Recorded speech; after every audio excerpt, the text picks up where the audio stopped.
School وہ واحد جگہ ہوتی ہے جہاں پہ والدین اپنے بچوں کو گھر کے بعد محفوظ سمجھتے ہیں. یعنی میرا نہیں خیال کہ دنیا میں کوئی مقام ایسا ہوگا کہ جہاں پہ والدین اپنے بچوں کو اتنے گھنٹوں کے لیے اپنے سے دور جو ہے نا وہ بھیج دیتے ہیں. بہت اچھے. یعنی وہ ایک محفوظ ترین مقام سمجھا جاتا ہے. بالکل ٹھیک ہے کہ ہم جس طرح بچہ گھر میں محفوظ ہے، والدین بالکل ایک بلائنڈ ٹرسٹ کر کے ان کو وہاں پہ بھیج دیتے ہیں.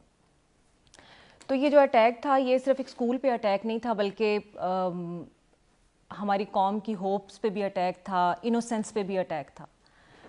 اور قوم کی تو تھا ہی تھا، لیکن اگر ہم انڈیویجول لیول پہ دیکھیں، جیسے آپ نے کہا کہ وہ والدین اور وہ گھر اور فیملیز، ہمیں جب اب ہم اس کو ریسرچ کر رہے ہیں اور دیکھ رہے ہیں، ظاہر ہے جب وہ واقعہ ہوا تب تو بہت تکلیف دہ تھا اور سب کے لیے تھا اور کوئی ایکسپیکٹ ہی نہیں کر رہا تھا. اور اس ٹائم پہ جو غم ہوتا ہے وہ تو سب سے پہلے غم کی فیز ہی یہ ہے کہ آپ اس کو ایکسیپٹ ہی نہیں کرتے کہ یہ ساری صورتحال ہوئی.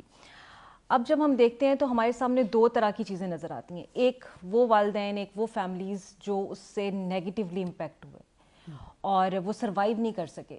بہت ساری مثالیں ہیں ہمارے سامنے. ایک والد جس نے اپنا بچہ کھویا اور اس نے اپنے گھر میں ایک پورشن پورا جو ہے وہ اس کی تصویروں سے بنا دیا اور وہ سروائیو بھی نہیں کر سکا. وہ کوئی سال 2 سال کے اندر اندر اس کی شدت غم میں جو ہے نا وہ فوت ہو میں گیا. ایسی ماں کو جانتا ہوں جنہوں نے وہ بچوں کے وہ بوٹ، وہ ان کے لباس، وہ ان کی کاپیاں کتابیں ایز اٹ از رکھی ہوئی ہیں اور ہر روز ان کے لیے وہ سانحہ ہوتا ہے. اور پھر آپ یہ سوچیں کہ وہ بچے ان کے جو اور بہن بھائی بھی اسکول میں جا رہے ہیں، وہ انہیں کو کیسے کس دل اور جگر کے ساتھ، کس حوصلے کے ساتھ ان کو وہاں وہ اسکول میں بھیجتے ہیں.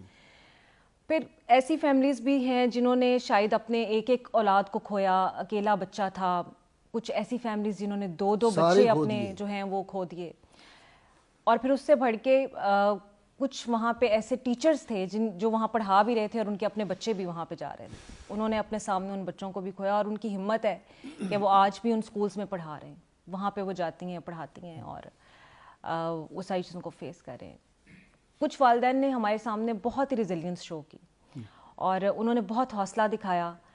اور ایک والد جو ہیں وہ آئی ٹی سے تعلق رکھتے تھے، تو انہوں نے ایک ایپ ایسی بنائی کہ جس میں فوری طور پہ جب آپ انڈیکیشن دیں تو فائر الارم اور پولیس اور اس طرح کی جگہوں پہ جو ہے نا وہ سب انفارمیشن چلی جائے. تو انہوں نے کہا کہ میں اس لیے بنائی کہ مجھے یہ لگا کہ اس وقت اگر کوئی ایسی سہولت موجود ہوتی تو فوری طور پہ جو ہے وہ ریسکیو کرنے کے لیے مدد پہنچ جاتی. تو اس طرح سے مختلف طرح سے ہمیں یہ چیزیں نظر آتی ہیں. پھر ہمارے سامنے وہ بچے بھی ہیں جنہوں نے بہت ریزیلینس شو کی.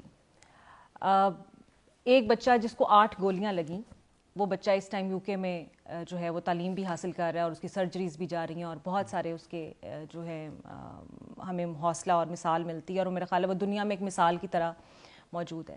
تو یعنی ایک طرف تو وہ شہید بچے تھے جو چلے گئے، کھو گئے، اور ایک طرف وہ غازی بچے ہیں جو ہمیں ایک پہاڑ نظر آتے ہیں اس ٹائم بہادری کا اور ہمت کا، اور ان کے والدین.